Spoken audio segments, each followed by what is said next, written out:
춘천시가 서면대교와 제2경춘국도 GTX 춘천 연장 사업을 차질 없이 추진하겠다고 밝혔습니다. 특히 제2경춘국도는 강원자치도와 협력해 사업의 속도를 낼 전망입니다. 바이오 국가첨단전략산업 특화단지로 선정된 홍천군이 용문, 홍천, 철도 등 교통망을 주무기로 바이오 산업 허브로의 도약을 추진하고 있습니다. 강릉시가 대규모 건설 현장에 지역 건설업체의 참여를 확대합니다. 강릉시는 투자사업 관련 업체와 업무 협약을 체결하고 총 공사비의 40%까지 지역업체 참여를 보장합니다. 원주천 파크골프장 사업이 속도를 낼 전망입니다. 원주시는 지난 5일 원주지방환경청의 하천 점용 허가를 마무리하면서 연말까지 사업을 마무리하겠다고 밝혔습니다.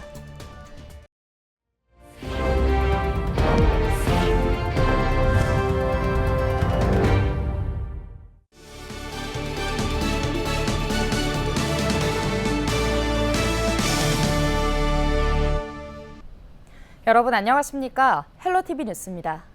서면대교와 제2경춘국도 건설 모두 춘천시의 수건 사업인데요. 민선 8기 반환점을 둔 춘천시가 주요 SOC 사업들의 차질 없는 추진을 약속하고 나섰습니다. 남은 과제들을 전소연 기자가 정리했습니다.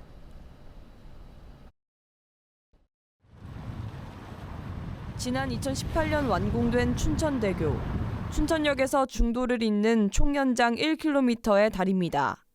사업비 850억 원을 들여 개통했지만 여전히 반쪽 신세입니다. 반대편 지역인 서면과 중도를 잇는 서면대교가 아직 첫 삽도 뜨지 못했기 때문입니다.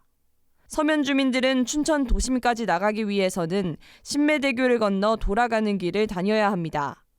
현재 서면 행정복지센터에서 춘천시청까지 이동 시간은 차량으로 17분, 서면대교가 개통하면 7분대로 단축됩니다.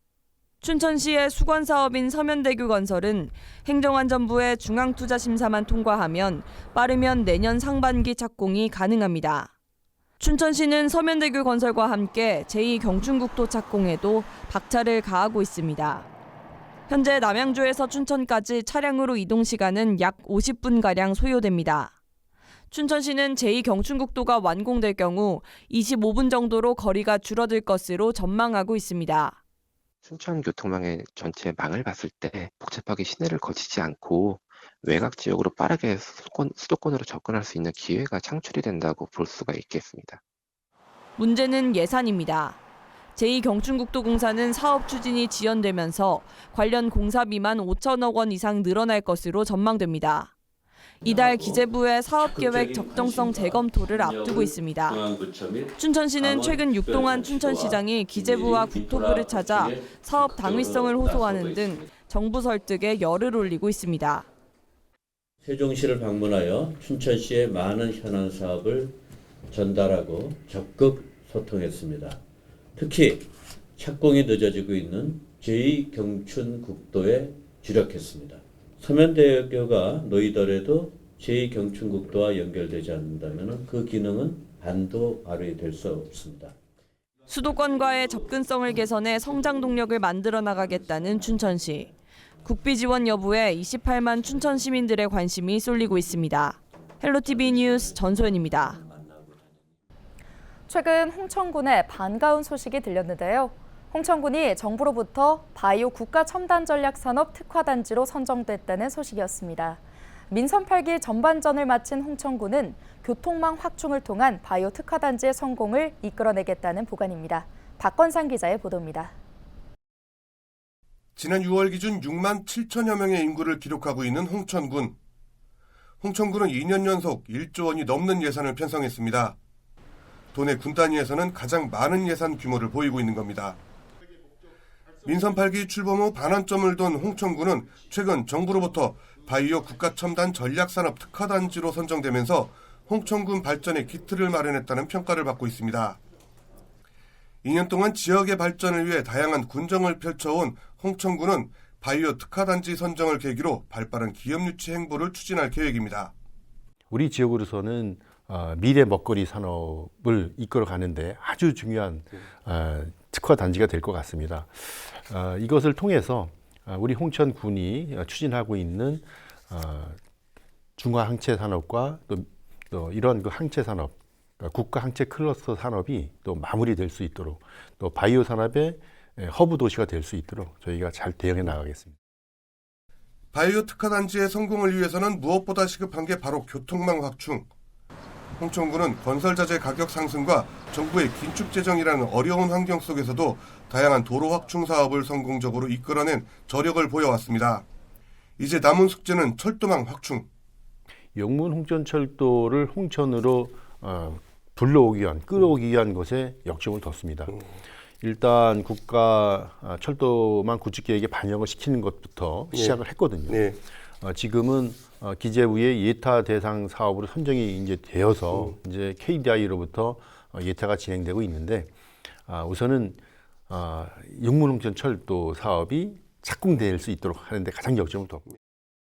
민선 8기 후반전을 맞은 홍천군은 용문홍천 간 철도망 구축을 통해 바이오 특화단지의 성공적 기틀을 마련해 지역경제 활성화와 인구 증가라는 두 마리 토끼를 잡겠다는 보관입니다. 특히 기업 유치에서 이어지는 세수 증대로 지역 주민들의 기본적인 삶의 질 향상과 물샐 틈 없는 복지 정책으로 힘차게 도약하는 경제 으뜸 홍천을 만들겠다는 각오입니다. 헬로티비 뉴스 박관상입니다. 강릉 지역 대규모 투자 사업에 지역 건설업체의 참여를 보장하는 사업이 추진됩니다. 강릉시와 지역투자사업 시행사 시공사는 11일 강릉시청 시민사랑방에서 공동주택 건설 현장 지역업체 참여 협약을 체결했는데요. 이번 협약으로 강릉 지역 공동주택 건설 현장 두 곳에서 총 공사비의 40%까지 지역업체의 참여가 보장됩니다. 강릉시는 이와 함께 지역 내 호텔과 콘도, 골프장, 아파트 등 대규모 투자 사업에 대해 지역 건설업체 참여 확대와 지역 건설 장비, 자재 사용, 지역 주민 우선 채용 등을 추진하고 있습니다. 원주천 파크골프장 신설 사업이 지난 5일 원주지방환경청의 하천 점용 허가를 획득하면서 사업의 속도를 낼 전망입니다. 원주시는 원주천 르네상스 사업의 일환으로 올해 준공을 목표로 태장 영진 아파트 인근 하천 부지에 18홀 규모의 파크골프장을 조성하는데요. 이번에 조성되는 파크골프장에는 사업비 12억 원을 투입해 80면의 주차장과 화장실 등 편의시설을 갖출 예정입니다.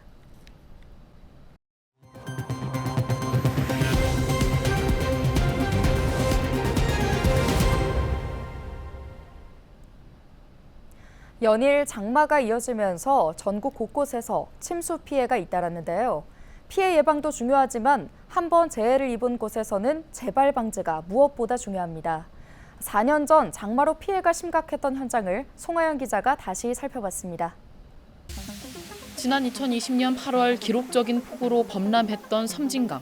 불어난 강물의 인근 지역은 형체를 알아보기 어려울 정도로 쑥대밭이 됐습니다. 광양 다안면에서는 자전거 도로와 제방이 무너져 인근 도로가 통제됐고 순천 황전면에서는 비닐하우스와 축사가 잠겨 미처 구출되지 못한 소 5마리가 폐사됐습니다. 당시 심각한 피해의 두 지역은 특별 재난 지역으로 선포됐습니다. 긴 시간이 흐른 현재 얼마나 달라졌는지 다시 찾아가 봤습니다.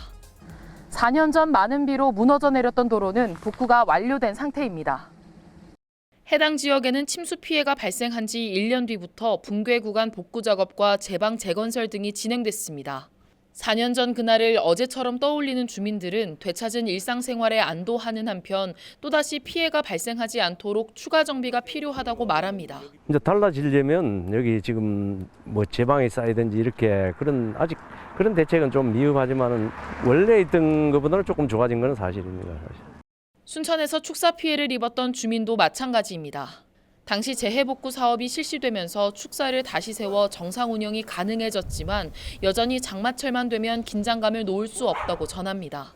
주변 도로 개설로 인해 배수시설이 줄어들고 섬진강 수위가 유동적인 만큼 농경지 인근에 펌프장을 설치해 대비해야 한다는 겁니다. 그러니까 넘쳐서 오는 것은 어렵겠지만 넘치도 않는 물이 못 나가서 문제가 생기니까 범람이 돼서 펌프를 해서 피해가 안 가도록. 복구는 완료됐지만 여름철 장마 소식이 전해질 때면 여전히 마음을 놓을 수 없는 피해 주민들. 해마다 여름철 기습적인 폭우가 잇따르는 가운데 기존 피해 현장에 대한 재점검도 필요해 보입니다. 헬로티비 뉴스 송하영입니다. 국회 농림축산해양수산위원회 이양수 국회의원이 해양수산부와 해양경찰청에 어업 분야 대책 마련을 촉구했습니다. 이양수 의원은 지난 10일 해양수산부 업무보고에서 농업이나 임업과 달리 어업 직불금은 요건도 까다롭고 종류도 다양하지 못하다며 개선책을 마련하라고 주문했는데요. 특히 어선 감척 사업 규모를 대대적으로 늘리고 잡는 어업에서 기르는 어업으로의 전환을 요구했습니다. 이양수 의원은 또 여전히 온라인상에서 불법 어구가 유통 중이라며 해양경찰청에 불법 해루질 근절을 위한 적극적인 단속을 당부했습니다. 영월군은 민선 8기 2주년을 맞아 출입 기자단과 간담회를 갖고 강원 남부 제1거점 도시 도약이라는 향후 미래 100년 비전을 제시했습니다. 영월군은 지난 10일 군청 대회의실에서 열린 간담회에서 지난 민선 7기부터 8기 전반기까지 6년간 청년 등 인구 유출 감소, 지역 제조업 증가와 기업 유치, 실업률 감소, 영월형 농촌 유학 모델과 법정 문화도시 사업 등 대표적인 군정 운영 성과를 공유했는데요.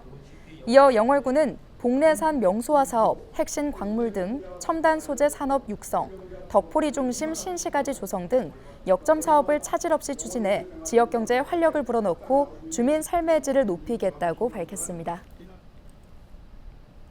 설악산 국립공원 사무소가 13일부터 다음 달 18일까지 국립공원 내 불법 행위를 집중 단속합니다. 단속 대상은 국립공원 내 샛길 등 금지된 장소를 출입하거나 불법 취사 및 야영 등인데요. 또 국립공원 내 불법 주차, 흡연 및 음주 행위 등도 단속합니다. 단속에 적발될 경우 최저 10만 원에서 최고 200만 원의 과태료가 부과됩니다. 삼척 중앙시장 주말 야시장이 오는 13일부터 본격 운영에 돌입합니다. 주말 야시장은 오는 10월 5일까지 모두 6차례에 걸쳐 진행되며 계절별로 특색 있는 행사와 프로그램을 진행할 예정인데요. 특히 13일 오후 6시 개장식에서는 트롯 가수 영기가 출연해 주말 야시장의 시작을 알리는 공연을 진행하고 먹거리 부스 등이 운영됩니다. 태백시가 8월 2일까지 2024년 태백시민대상 후보자 추천을 받습니다. 태백시민대상은 지역개발 및 향토문화 발전에 노력을 아끼지 않은 모범 시민에게 수여하는 상으로 태백시민의 날에 수여하는데요. 시상 부문은 문화예술, 지역개발, 체육진흥, 효행, 선행 등 5개 부문으로 추천일 현재 태백시에 주소를 둔 사람의 하나입니다. 횡성군이 지난해부터 조성된 고향사랑 기부금을 활용해 꿈을 연주하는 시골학교 오케스트라 지원 사업을 추진합니다. 이에 따라 성북초등학교와 수백초등학교에 각각 1,200만 원과 800만 원을 지원해 학생들에게 문화 향유의 기회를 제공하는데요. 고향사랑 기부금은 사회 취약계층과 청소년 보호, 문화예술, 공동체 활성화 등의 사업에 사용할 수 있습니다. 원주시 보건소가 일본 뇌염 등 감염병 예방을 위해 시민들의 각별한 주의를 당부했습니다. 우선 일본 뇌염을 전파하는 작은 빨간집 모기는 논이나 동물 축사, 웅덩이 등에 서식하며 7월에서 9월 사이 출현 빈도가 높아 10월 말까지 관찰되고 있는데요. 일본 뇌염은 인수 공통 감염병으로 잠복기를 거쳐 대부분 무증상으로 지나가지만 20에서 30%는 고열이나 발정마비 등 심각한 증상이 나타나며 사망할 수도 있어 각별한 주의가 요구되고 있습니다. 제22회 동강국제사진제가 12일부터 오는 9월 29일까지 영월군 동강사진박물관 일대에서 열립니다. 이번 행사에는 제22회 동강사진상 수상자 이선민 작가의 작품을 감상하는 것은 물론 세계 사진예술의 흐름을 파악할 수 있는 국제주제전과 국제공모전, 지역 출신 사진가의 작품을 엿볼 수 있는 강원특별자치도 사진가전이 열립니다. 군청 계단과 동강사진박물관 외벽, 영월역 등의 거리 설치전이 마련되고 국내외 보도사진가전, 젊은 사진가 육성을 위한 신진사진가전도 함께 열립니다. 이 밖에도 영월군민사진전, 영월 스토리텔링 사진전, 전국초등학생 일기 공모전 등도 감상할 수 있습니다. 오늘 준비한 소식은 여기까지입니다. 함께해 주신 여러분 고맙습니다.